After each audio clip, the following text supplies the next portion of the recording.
I sure am glad I have a heater in the shop.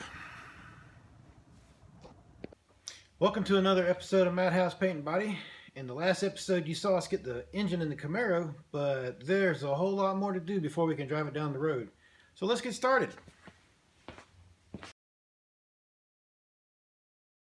If you want any engine to run, you have to give it fuel to burn. But the bigger the engine, the more fuel is required to do that. The old fuel pump that supplied the V6 in the Camaro is not up to that task. So the fuel pump in the Firebird will be liberated from the Firebird's fuel tank.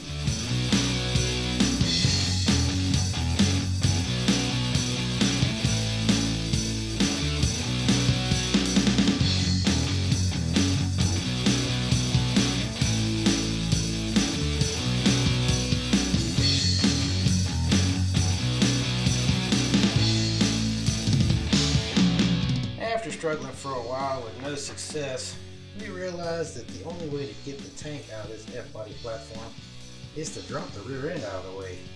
Jeez.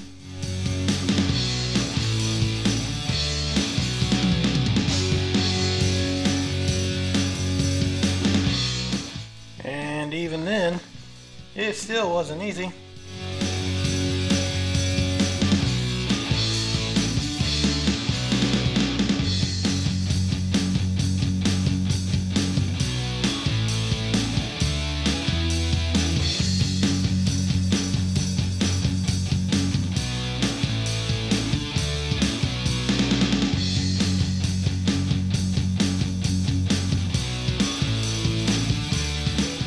After getting the Camaro on the lift, we had learned our lesson and dropped the rear axle first.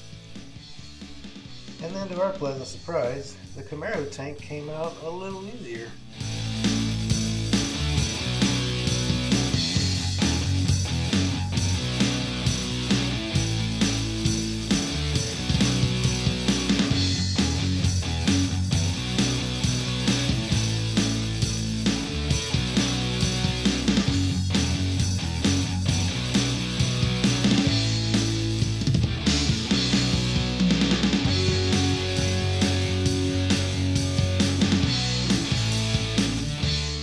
Tanks out, you'll notice how similar they are to one another in size and shape, which makes sense considering both cars are GM's F-body.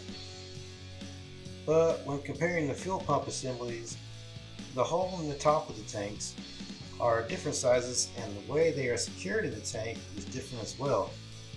So I just decided to use the Firebird tank in the Camaro. After trying to install it though, we found out that the Firebird tank has a longer filler neck that sticks out past the Camaro's gas door. So I decided to do a little exploratory surgery to find out if I could even swap out the necks. And I'm here to tell you that you cannot cut these gas necks with a pipe wrench because the metal is way too soft.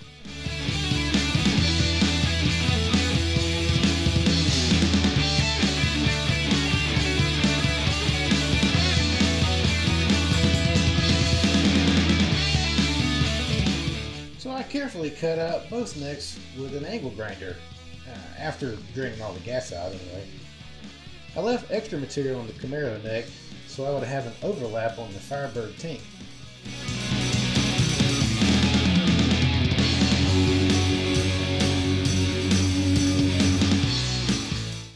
Yes, here I am welding on a gas tank. Don't worry though, I took precautions so I wouldn't blow myself up. I blew compressed air in the tank to remove any residual gas, and I thoroughly cleaned the metal to ensure a solid, non-porous weld so there wouldn't be any leaks.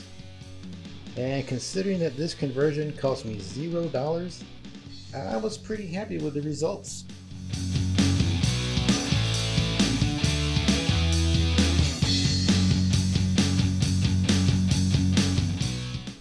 A bit of etch priming on top of that to protect it from rusting, and I can install this back into the Camaro.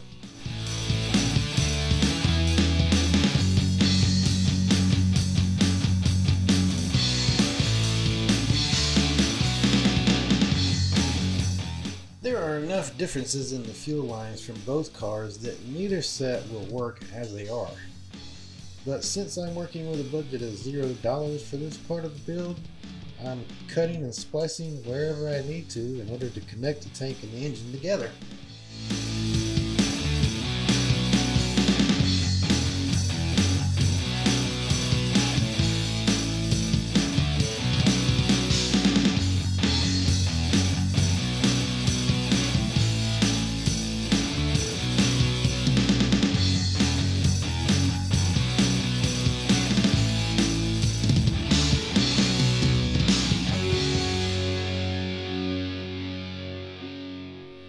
A little bit of Firebird here, a little bit of Camaro there, and that's how all these fuel lines are going to get put together to make this thing run.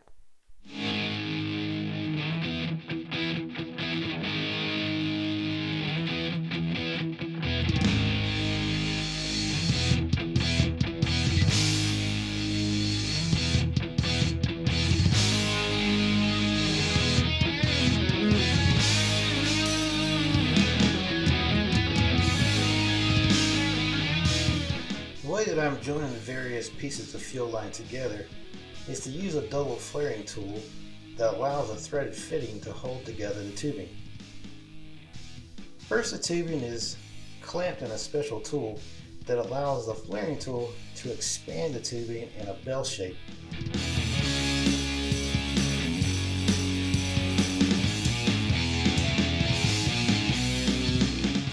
Then another tool inverts the bell into itself to create a cone shape.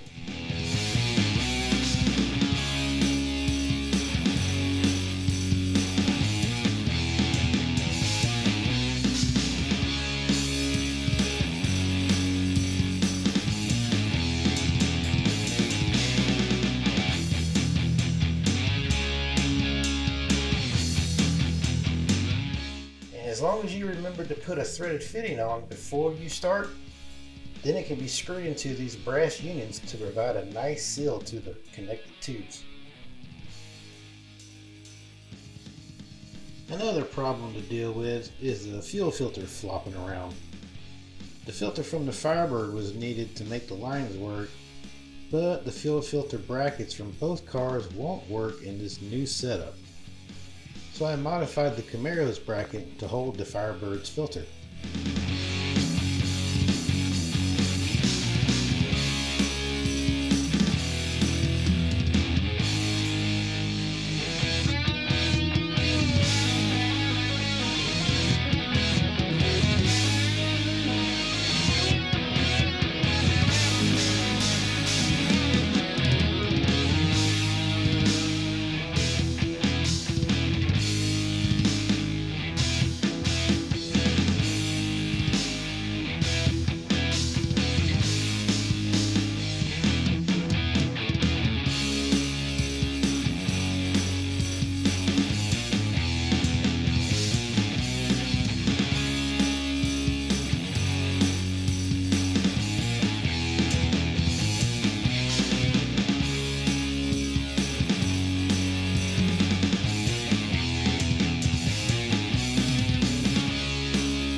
I know that most people will never ever see this bracket, but I spent a long time grinding on it because I just wanted it to be pretty. So I ground and ground. There, all done. Oh wait, no, just grind a little bit more. Yeah, that's a little better.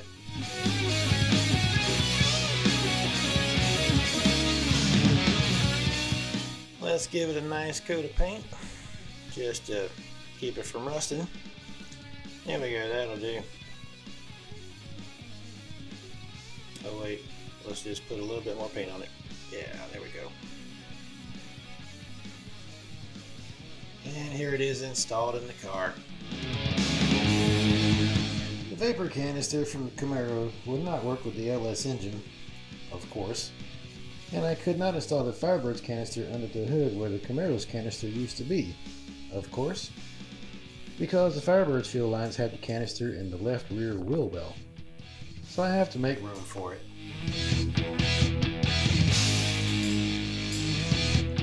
The vapor canister has this little notch in it that fits into this plastic bracket that slips in the Firebird quarter panel, but I can't use this bracket, so I'll be making my own, of course.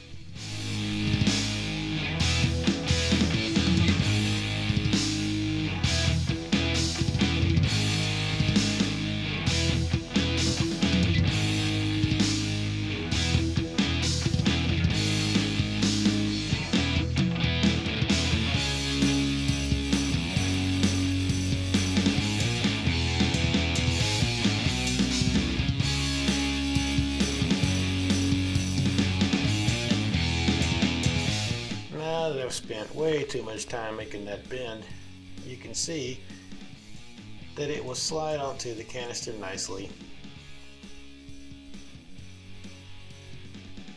But I still have to take care of that little notch.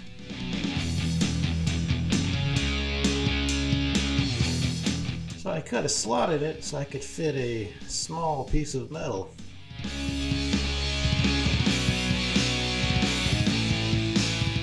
After trimming off all the excess metal, I welded this remaining piece into the notch, and then I'm going to grind it smooth afterwards.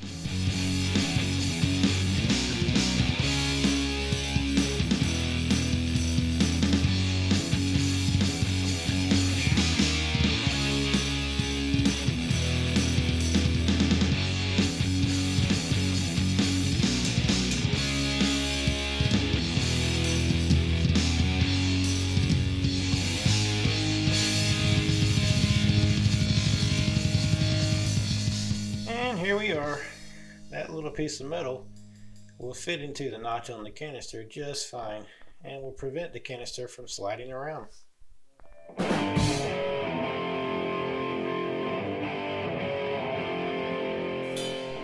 This is a plate that I'm making to go underneath the canister so that a bracket that I seem to have lost the footage for will hold the canister up and bolt into this little bracket.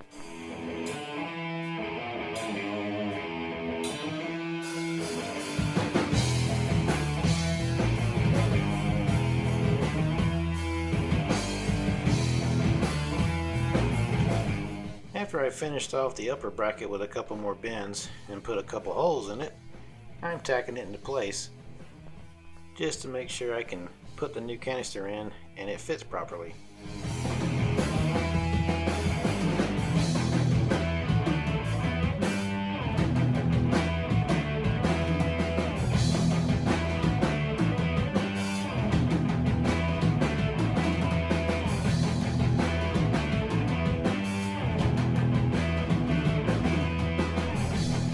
Then that plate I was making earlier gets welded in place, but I'm going to get in the way so you can't see me do it.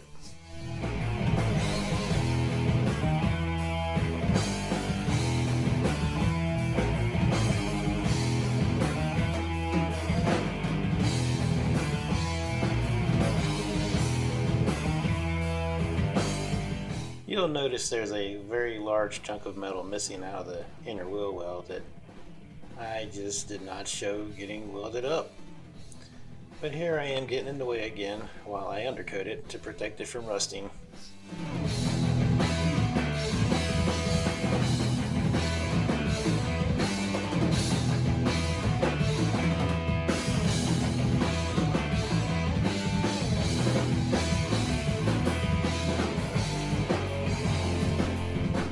And now I can install the canister for the final time, and I'll use the bracket that you didn't get to see me make.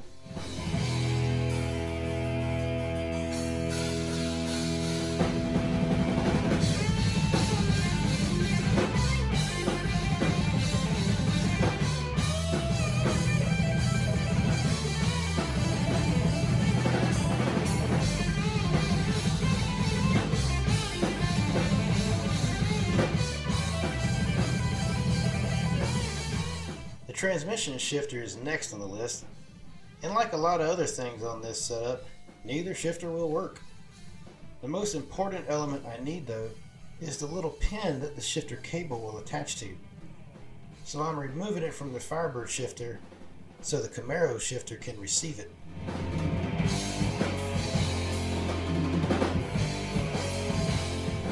This is where that pin is going to live from now on, but first I have to remove this one from the Camaro shifter.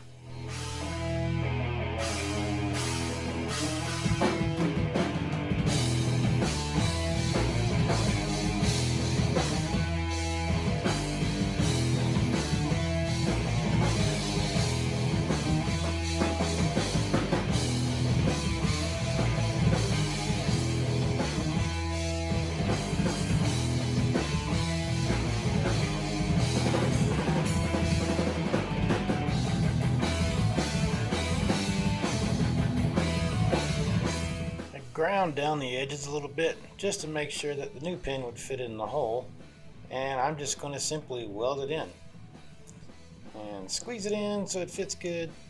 Yay. And now I'm just going to clamp to it, but first I'm going to drop it. So I repositioned the clamp and now I can weld it together.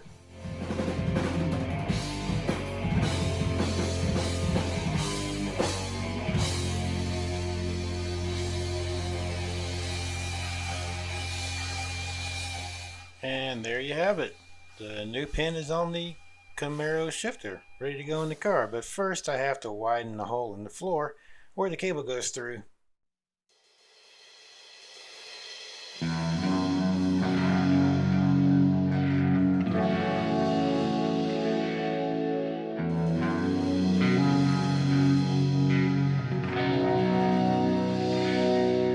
Since I'm not an audio-visual genius, I didn't realize that I needed to shine a light on everything so that you could see what I was doing.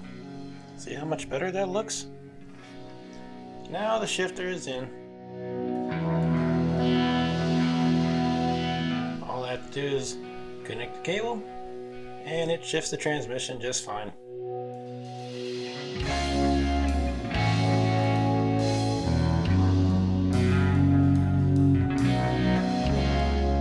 On to the exhaust. So I'm just going to try to get this in here, and I'm going to struggle with it, trying to figure out how to get it to go in. Yeah, that's not working. That's not working either. Huh? Duh! Why come exhaust no go in?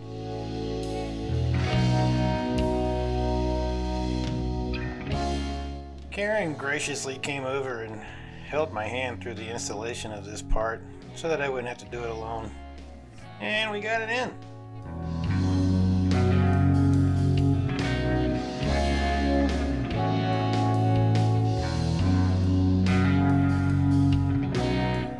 The drive shaft was installed just to make sure everything cleared the exhaust pipe. And here's the difference between the size of the old pipe versus the new pipe. I approve.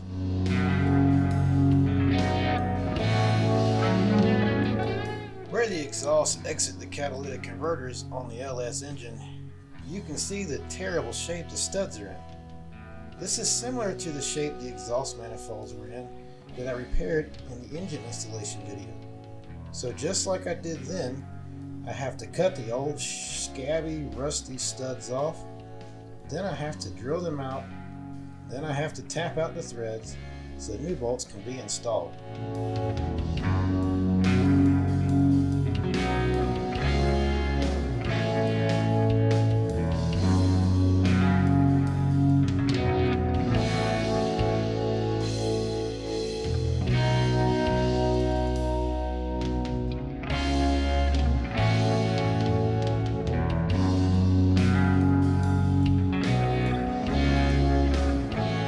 I also have to modify the angle of the exit of the catalytic converter because it was running into the driver's side frame rail.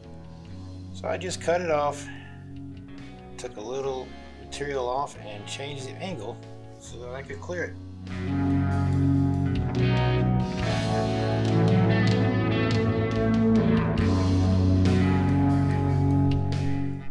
bracket that needs modification to support the exhaust pipe beside the transmission. It's surprising how many changes had to be made to the exhaust despite both cars being an F-body platform.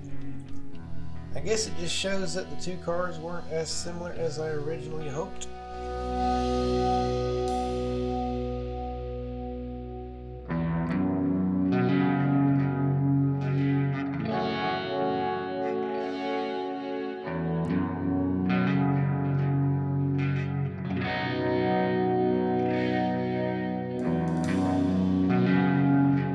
To properly route everything on the passenger side, extra pieces had to be welded in to snake the pipes around the Camaro's tight clearances. Luckily, the auto parts store down the road had everything I needed, but that meant I had to spend some money. Dang it!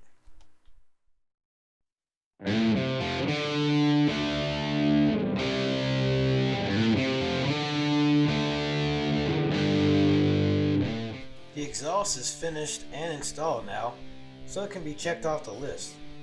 It clears everything despite being bigger, and although it's not the prettiest thing to look at, it gets the job done.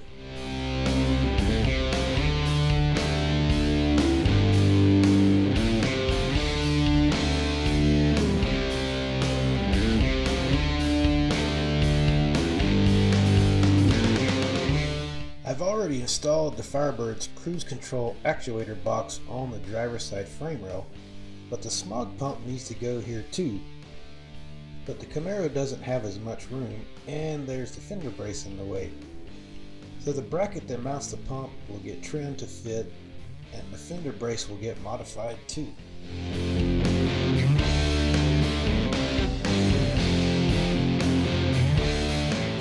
I simply cut the brace, and I'm just going to bend it down to clear the pump.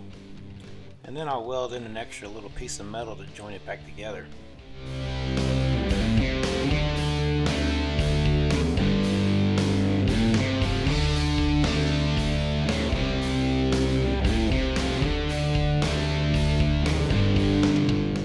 I needed a little bent piece of metal to weld the brace back together, and this creeper provided exactly what I needed in the form of a bent rod.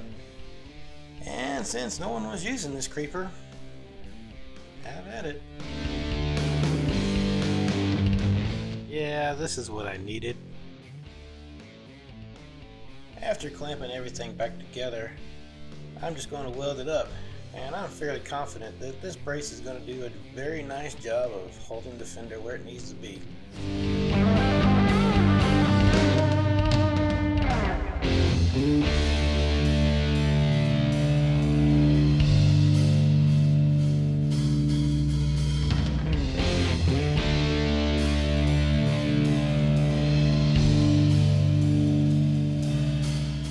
And like all the other pieces that I've modified and welded on, this is going to get a coating of paint to protect it from rust.